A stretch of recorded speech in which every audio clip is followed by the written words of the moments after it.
Hello computational thinking students. In this tutorial, we will see how to solve computational thinking week 1 graded assignment. Question 1. What will be the values of A, B, C and D after execution of the following procedure using the scores dataset? This is a numerical input type question where we have to find the exact values of variables A, B, C and D. Let us read the procedure step by step. Step 1. Arrange all cards in a single pile called pile 1. Step 2. Maintain 5 variables A, B, C, D, percentage and initialize them to 0. Step 3. If pile 1 is empty, then stop the execution. Step 4. Read the top card in pile 1. Step 5. Calculate percentage. Divide total marks by 3 and store the result in percentage. In step 5, we are calculating the percentage of a student by dividing his or her total marks by 3, and then the computed result is getting stored in variable percentage. Step 6. If percentage greater than equal to 85, then increment A. Step 7. If percentage less than 85 and percentage greater than equal to 70, then increment B. Step 8. If percentage less than 70 and percentage greater than equal to 60, then increment C. Step 9. If percentage less than 60, then increment D. Step 10. Move the current card to another pile called pile 2 and repeat from step 3. Here in steps 6 to 9, we are incrementing variables A, B, C and D respectively. If the calculated percentage values lies between the specified range. This same process will be carried out for all scores cards as per the step 10. Based on this observation, we can conclude that the given procedure calculates the student's percentage and allots him or her a grade as per the performance in the exams. Therefore, we can find the values of variables A, B, C and D based on how many students got that particular grade, which is represented over here. Hence, the answer is 3, 17, 8 and 2 for variables A, B, C and D respectively. Next question. What will be the value of x after execution of the following procedure using the scores dataset? In this question, we have to find the value of x, which is initialized to none in step 2. This initialization to none indicates that the variable x is used to store values of string data type. In step 5, variable x value gets updated with CT of student named CK. But we do not have any student named CK in the scores dataset. Therefore, the value of variable x will not change. Hence, the value of variable x will be none, and that is the answer of this question. Next question.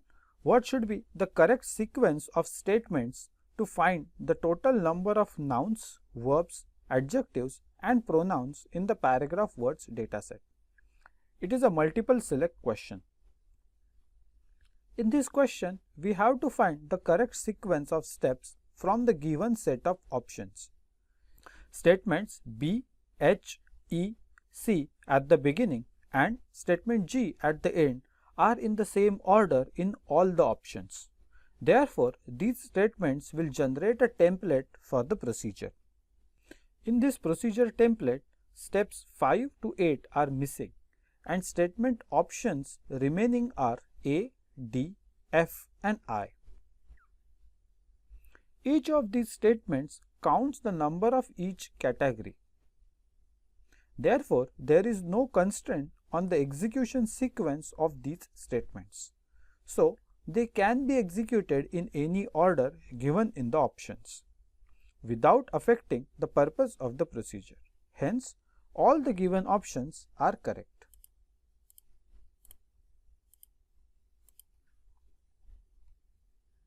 Moving on to the next question.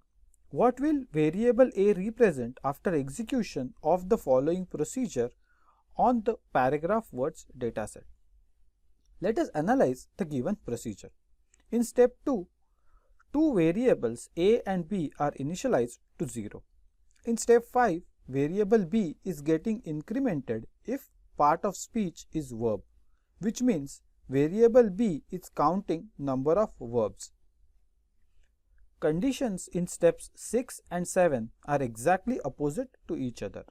As per the combination of steps 6 and 9, we are counting verbs with variable B until we reach to a full stop. In other words, we are counting number of verbs in each sentence.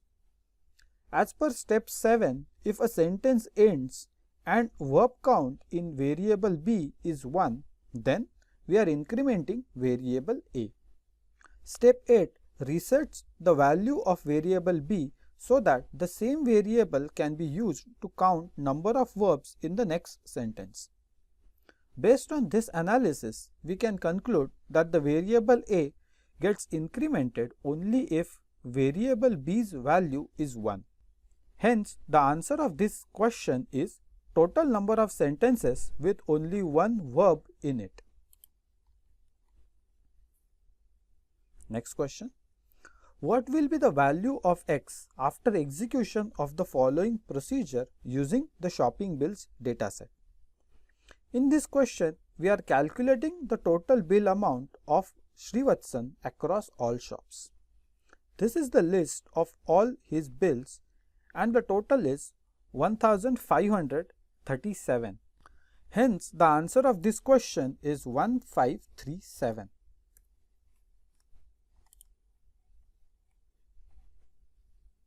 Next question.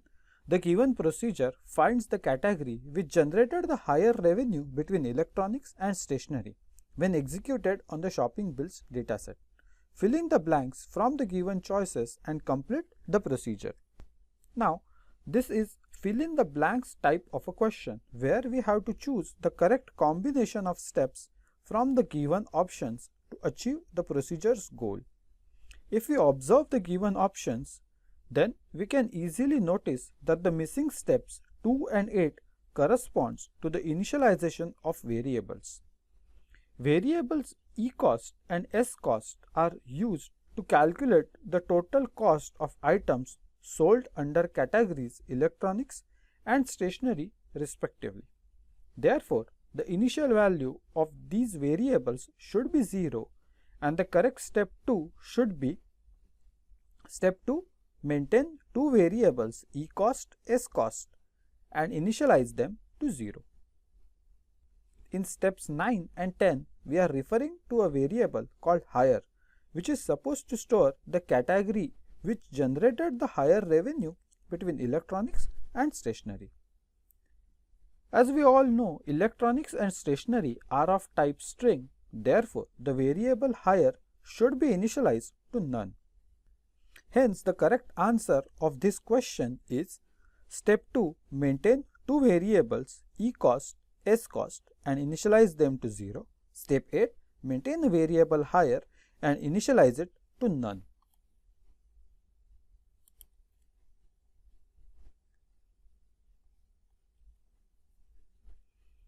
Next question. The following flowchart is designed to advise a person on what will be the best transportation option to travel from city X to city Y. Fill in the blanks using the given statements and complete the flowchart.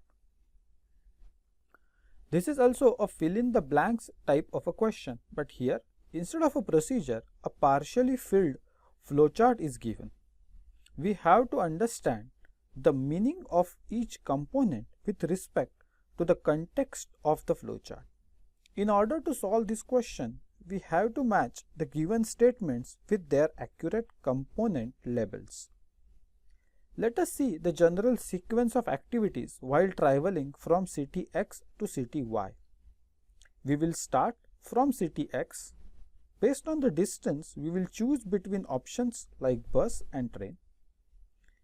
If it is a longer route, then we prefer train and bus for shorter route. After this, depending on the available budget, we will decide between AC and non-AC train, and similarly between deluxe and economy bus.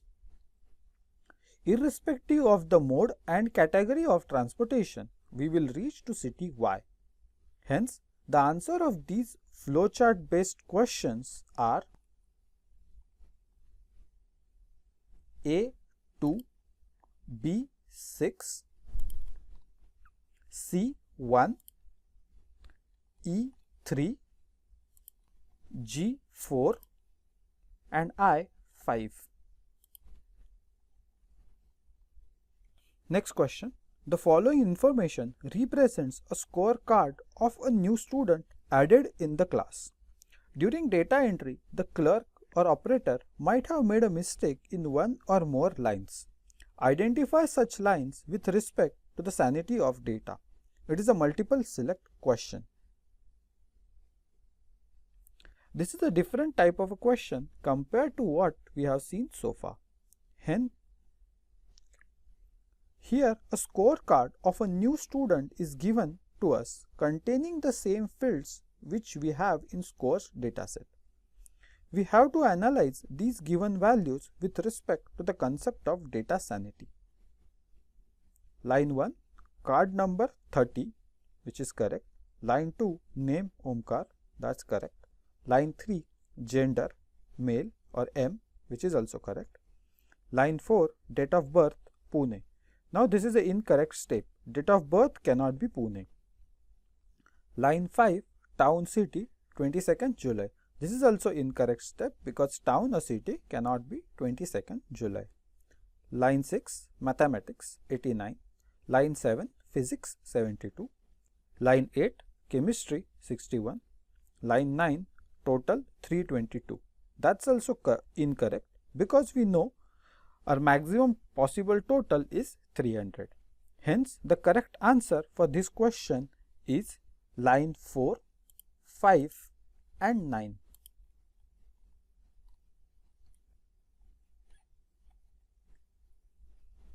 Next question.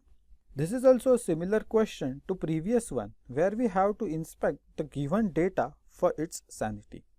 Now we have a shopping bill which we will go through line by line. Line 1, store name Big Bazaar, which is correct. Line 2, customer name Julia, which is correct. Line 3, item cereal, category packed food, quantity 1, price 220, cost 220, correct. Line 4, item milk, category fruits / food. Now here is a mistake. Milk doesn't come under category fruits. Line 5, item cupcakes, category packed food, quantity 1, price 25, cost 25, correct. Line 6, item chocolates, category packed food, quantity 1, price 10, cost 100. Now here is also a mistake. Quantity is 1 and price is 10. So cost should also be 10, not 100. Line 7, item shirts, category woman / apparel, quantity 1.5. This is also incorrect because shirts cannot be purchased in fractional values like 1.5. Line 8, gross total 2394. As we can see, line 8 is not given in the options, so we do not have to worry about gross total. So, as per our previous findings, the correct answer for this question is line 4, 6 and 7. Moving on to the next question. If we wish to add more data fields to the scores, paragraph words and shopping bills datasets, then what is the more appropriate choice of data type for such data fields? In this question, we are assuming that a new data field is getting added to the existing dataset, and we have to find the most appropriate data type for that field. subject marks of English, history and geography in the scores dataset. As we are adding more than one subject marks, hence the data type should be list.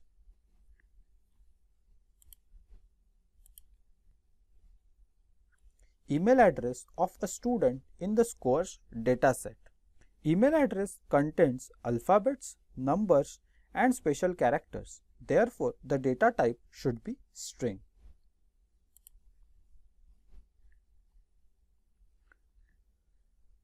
Position of a word in a sentence in the paragraph words dataset. Here, the position of a word is always a number, hence the required data type is integer. Serial number of each item bought in the shopping bills dataset. Serial number is always of type integer.